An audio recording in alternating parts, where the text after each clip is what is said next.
Thank you all so much for joining us today. My name is Angela Gravel, and I'm the Executive Director for OMLI, and that is the Ontario Municipal Leadership Institute. We have a really super session planned for you today, which is being co-hosted in partnership with AccessE11. And on the line, I have with me my friend and my colleague, Lisa Patman, Director of Sales. Say hi, Lisa. Hello, everyone. And also, we have our very special guest. We have from the municipality of Meaford, and that is Matt Smith. Say hi, Matt. Hi, folks. Hi, and Matt is the Director of Community Services, and he's joining us today because he's going to be talking to all of us today about their selections process in choosing AccessE11 as their preferred customer service solution. And he's also going to talk to us about the implementation process and, of course, some lessons learned along the way.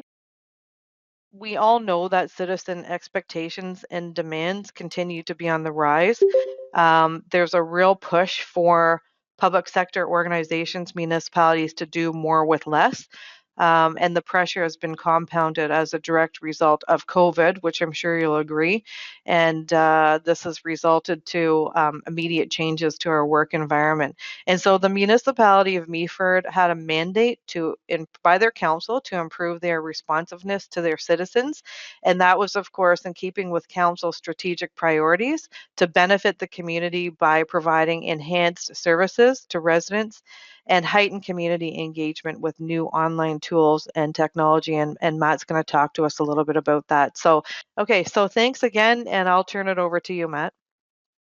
Thank you, Angela. It's good to be here. I see some familiar names in the box and some people from slightly further away, but good to be here talking about our implementation of AccessE11. If you want to go to the first municipal slide, yep. Lisa. There we go. This one? So, for those of you who don't know, Meaford is a rural-urban mixed community of about 11,000 people on the shores of Georgian Bay in Grey County. We have many of the same advantages and problems that you have in small rural communities, and one of which was a real desire to try and do better in our customer service while working within the restraints that we've got. So as a municipality, we have one main sort of administration facility. That's where I'm sat today. But we also have 9 main facilities that we've got staff in, most of which are customer facing in some form or other. When we started to look at how we wanted to improve our response standards and deal with customer requests differently back in 2019, as Angela says, there was a mandate from council to try and move forward with that. And we didn't have, and I will say right up front, we still don't have a work order management system. We didn't have a service standard for responses. And so we were having a number of issues in terms of how information got between different staff, got between our different divisions. We were receiving a number of complaints about losing requests. I think you've probably all experienced that, where a member of the public calls in and says to you, I've spoken to 14 people over the last 3 months and nobody ever calls me back. And probably 80% of the time that's not exactly accurate, but sometimes it is. And we were having a real struggle in the people like myself and our CAO and our members of council. We're spending quite a lot of time answering these calls saying, what are you doing? Where was my response? Because we had no way of logging a lot of that stuff. People would come into the main office, ask a question, and really our way of dealing with that was to hand over a business card for somebody who worked in a different facility and say, get in touch with them. And that's not necessarily very effective. So we weren't looking for a system that could help us to do better with that. As Angela said, it was really part of council's strategic vision for this term of council to do better, to work in the best interest of the public, trying to make our services more open and transparent, communicate with our public a lot better, to help them understand why we do things the way that we do things rather than just giving the answers, and really sort of putting an emphasis on more telling people about the quality services that we've got. I don't want to say at all that we weren't providing quality services, but I think we weren't doing a desperately good job at showing our public that we were doing that and explaining to them why decisions were made and how we were moving forward. So we were really fortunate, in fact, that Omli and AccessE11 partnered back in 2019 at just about the same time that we were starting to look for a piece of software to do this. After council's strategic priorities were developed, there was 2 specific action items in there. One was to implement some sort of resident service tracking system. The other was to start doing some regular reporting to council about how we've responded to people. So we were lucky to get in on the ground floor of this partnership. I think I was probably an attendee at the first one of these webinars quite a while ago. And we'd looked at a number of different pieces of software, including Salesforce, and I think there's one that AIMA has a partnership with that I forget the name of right now. But we really found that AccessE11 was the one that would suit us best. We were looking for something that could be easily used. I'm sure you, like we, have got many computer systems within your municipality, some of which have been implemented better than others, some of which are easier to use than others. And our decision was that we really wanted to have something that we could put into place effectively that wouldn't have a huge learning curve for people and that we could then move forward with. We were obviously looking for something that was cost effective. Budgets are tight and council doesn't love paying for software as a general rule.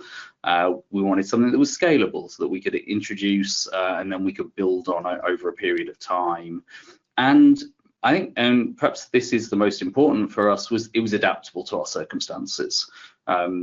We're all unique in the ways that we do things. Meaford has a history of trying to be as unique as possible in the way that it does things, maybe not always to our benefit. And so we wanted something that could actually work for us. We were also looking, and this wasn't what the team advertised for, but we were able to do, thankfully, something that we could use internally as well. And that goes back to that idea of not having a work order management system. So how could we deal with facility requests for our internal employees? How could we deal with IT help desk requests, all of those sorts of things? We wanted reporting options, and we wanted the ability for staff to monitor what was happening.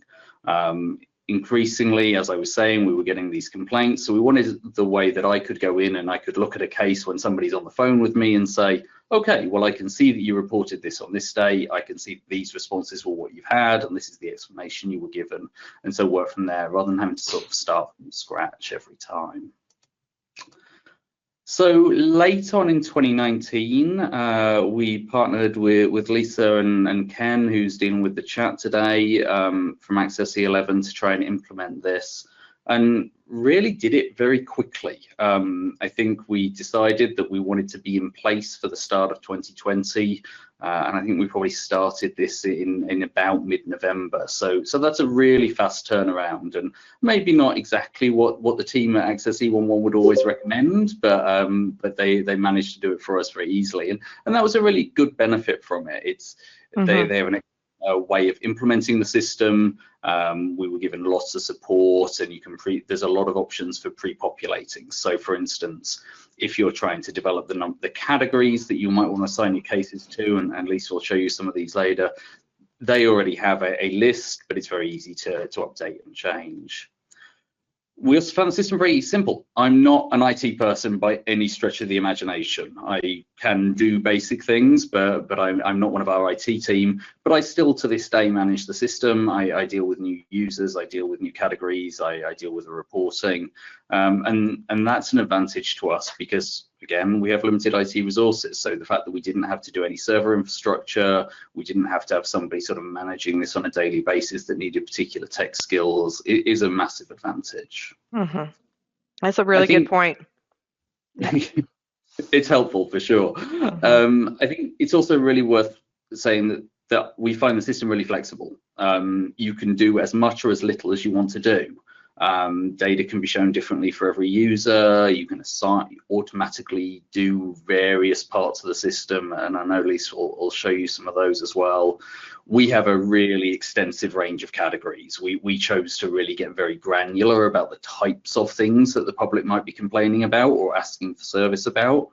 But you might decide not to do that and have just 10 categories. You might just say roads, you might just say water, whereas we've chosen to go to maybe 5 or 6 subcategories of those things. Sorry, Matt, can I just jump in for a second? Of course. Did you, when you identified those categories, did you identify them up front, or did you drill down as you needed to through the implementation process? So a little bit of both. Okay. We had a fair idea of the sorts of things that we were dealing with up front. We started from the list that the team at AccessE11 provided and then added to it. But we've added a lot of categories since then. And I think that's really as things have come up, or as we provide new services, or as we get lots of questions about a particular issue, it's really easy to create that new category. And I do that on the fly. Really, I can get the request and have that turned around in 2 minutes or so, probably. Similarly with new users, when we have new staff come on board, it's a very easy, simple process to get them started. The template system that they have in there to help us guide the information that we're collecting as a basis for cases is also really beneficial. And again, there's a starting point there, but then we've taken that and are continuing to take that and sort of expand it as far as we can for each individual type of case. I know that some of the early adopters of the technology, some of the municipalities who onboarded with AccessE11 a few years ago, found that it was extremely helpful, especially because nobody predicted COVID. But there's something that, wasn't on anybody's radar, and then they could easily populate, that category, and then be able to communicate and provide information and respond to citizen issues or any concerns related to it, especially when it came to bylaw enforcement too, and the mask policies. Absolutely. We kicked off our implementation in January 2020, and we were progressing pretty well. We'd done lots of training for our staff. We were starting to sort of set some basic expectations of how we wanted the system to be used, and then COVID hit, and by mid-March we'd sent everybody home. And for at least, I think for us, 5 or 6 weeks, a number of our staff just weren't working because we didn't have the technology for them to be able to work from home. So I actually became customer service for the municipality all of a sudden. And AccessE11 was fantastic for that, because taxation is the one that I particularly remember. Our taxation team weren't working at the time. They had no way of doing so. We have a fairly old financial system. Some of you may be using Keystone as well, and so we just didn't have the server infrastructure for them to be doing that. So any taxation calls that we were getting, we were just logging straight into AccessE11, so that we knew when the staff came back, they had an immediate list of the address changes that needed doing, the PAPs that needed processing, the people that needed contacting, and they could be prioritized, they could be done by in the order that they came in, and so on. And I think that was a huge benefit to us. I can't really imagine how it would have been had we not had the system, because we really had no way of sort of keeping a log of those sorts of things. We would have to have sort of created something from nowhere. And I think that is a really good point, because as smaller municipalities, we tend to be doing like the catch-all. You've got to like bounce around from one responsibility to another, right? Absolutely, yes. I think Meaford's probably worse than most for that, but well, I don't know about that. Our joke here is that everybody has a slash in their title, because we've all got different everywhere, and so yeah, having something like this that would sort of keep people on track was really useful. And I think that goes to our next slide here, which talks about a little bit about the experience that we've had, and I'd perhaps say right now that the positive impacts of the system have been more internally rather than customer facing. I think that's our next step, is really sort of dealing with that sort of from a customer point of view. The biggest impact we had organizationally was very simply using it for our internal requests. So, if you needed to book one of our fleet cars, if you needed to have a light bulb changed, or your email password reset and things, we've now put all of that through AccessE11. That's been a huge benefit to us. It keeps the teams that are providing those services on board and sort of in a bit more structure, rather than, as I'm sure we all do, grabbing the facilities guy as he walks past your desk and saying, "Can you just remember to do this, please?" And of course, because 10 people are asking him that every half an hour, that is kind of hard to remember. So that's been a big step forward for us. That is really terrific because a lot of municipalities are using it as a performance management tool as well. So to be Yeah. able to use it both internally and externally gives you a significant advantage, especially when you're tracking performance and you can validate, all of the requests that are coming in through IT or through human resources or finance. So, it's obviously a dual purpose there. So that's great. Absolutely, and I think you can also use that to then prove the need for resources if you need to. When we were doing things all on the back of envelopes and just sort of in passing, we had no records of how many IT requests, for instance, we were getting from staff during a year. Now everything is going through one system. We've got a much better chance of saying, okay, we are responding to this many things in a week, and therefore the amount of resources that we have isn't doable. And actually, partly this was a way that we managed to get an IT help desk position approved last year, Oh, which was perfect. really important for the municipality. Mm-hmm. From the other side of the performance management side of things, and from managing sort of customer responses, is the ability to go in and see what's going on. We've all probably had those calls that get escalated to you because somebody's not necessarily happy with the first response. I can immediately now go in and say, okay, I've seen what's happened. I've seen what the conversations are. I either can do something about that, or I'm not going to do something about that because what was dealt with previously was done the right way. I think that's really helpful, especially, as you say, in an organisation that's moving really fast because everybody's trying to do lots of things at once. Not having to spend several hours researching things in order to be able to provide a response to somebody is a massive benefit. I know with one municipality we were working with who we were doing a service delivery review, bylaw enforcement officer had been there for 20 some odd years and had over 10,000 files, and everything was basically stored on his hard drive. And this is Yeah. bylaw enforcement. So just to be for the other employees who needed to know where different issues or situations were, there was like limited to no access to those corporate files and records. Yeah. I think there's some stuff that we've learned internally that's really important that new people sort of buying into the system now need to know. And it's not really about the system, it's about sort of the processes that go around the system. Mm-hmm. You've really got to have buy-in. Unless everybody who you want to be using this is using it, then it's only partial information. Mm-hmm. The other thing that I think was an issue for us, and I'll talk a little bit more about it maybe when we talk about lessons learned, was that we didn't have standards in the first place. Mm-hmm. And so establishing for frontline staff what our expectations were difficult, because it's hard for us to say you should respond in 2 days because we're now using AccessE11 when we don't actually have that customer service standard in place. So, Mm-hmm. I think that's something that we would try and do differently if we could in the future. Mm-hmm. On the customer side, I think it streamlines things. The web portal is really, really good, and a lot of the stuff that we did in 2020 is now developed. I think one of my great experiences with the team at AccessE11 is that they're very receptive to feedback. So, a number of features that I've asked for over the last couple of years have now appeared in releases, or I know are on the work plan somewhere along the line. And so, the web portal, which I'm sure we're going to see, is excellent because it gives us one place that we can direct people to put in their cases.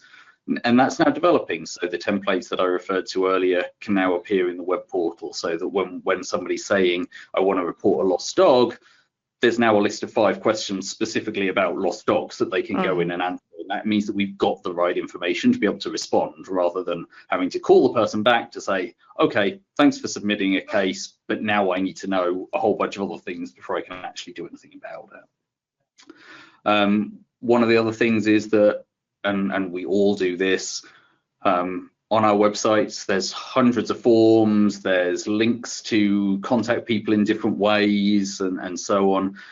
Using this web portal has meant that we can try and take some of those away, and we're continuing to do that. We can sort of say, okay, everything goes through our report of concern feature, because then we know we're getting all the right information, because everything that's in those forms can be built into that web portal. I think there's a lot of new features coming, and Lisa will talk about those that will sort of improve that customer interaction. And I think that's kind of our next step as to where we'll go on that side of things.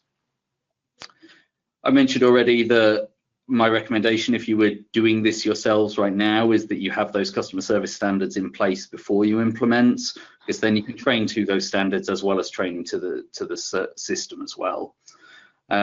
Creating an implementation plan is just good project management that Angela would tell me that I should have done right from the very beginning, but we didn't, because we were trying to go very, very quickly. I think that's something that sort of a real step-by-step on how we were going to do it and at what stage we were going to scale up to the next level would have been really useful for us.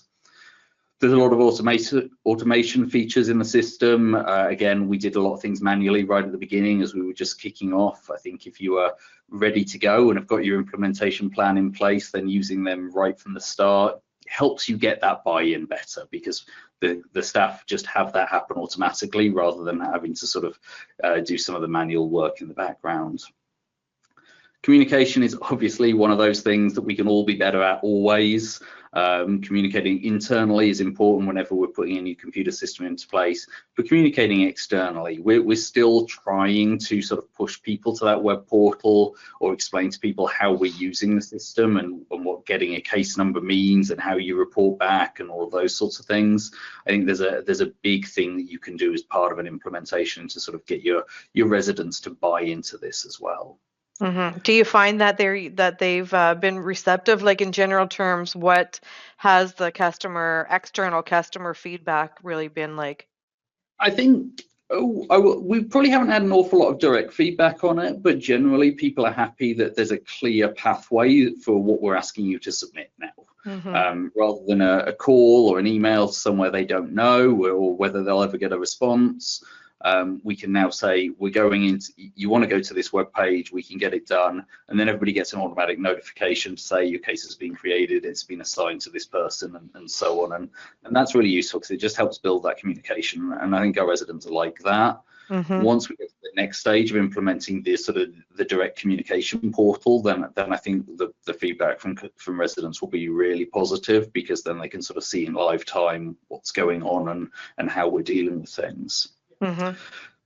The other lesson learned, I think, would be to think about your reporting up front, because, as I say, the system is really flexible. It's becoming more and more flexible as time goes on, and so, you know, if you want particular information to come out, you've got to have the right information going in.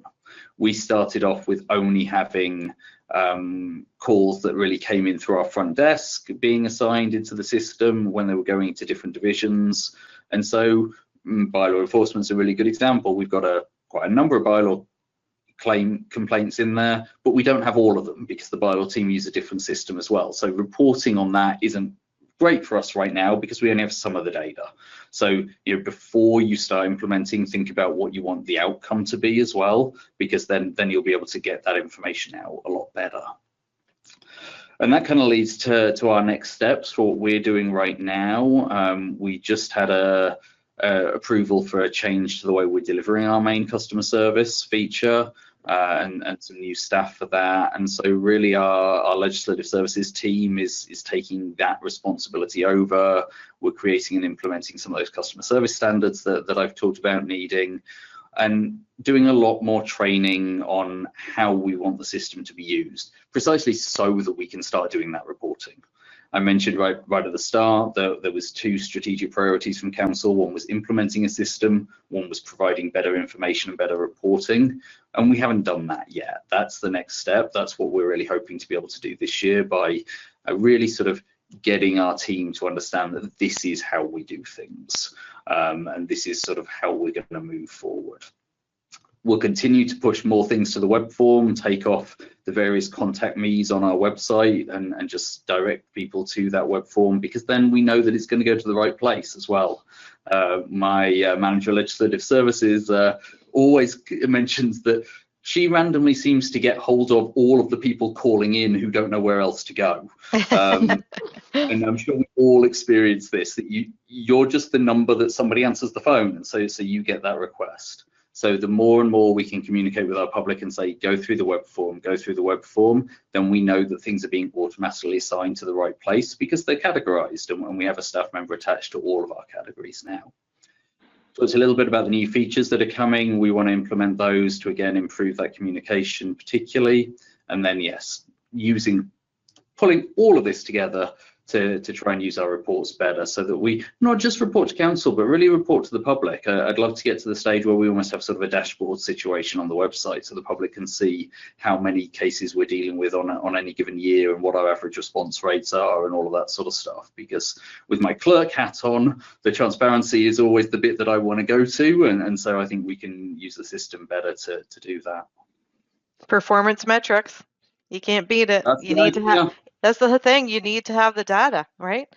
So, and Matt, just I guess in general terms, do you feel overall that AccessE11 has really helped to improve your customer service responsiveness to your citizens as well as streamline some of the work? Yeah, absolutely. I think there's a lot less lost issues because departments are able to work together a bit easier and see who's taking the next step and what needs to be done. I think we've got a lot of work still to do, but that's much more about our customer service side of things than it is about the system things.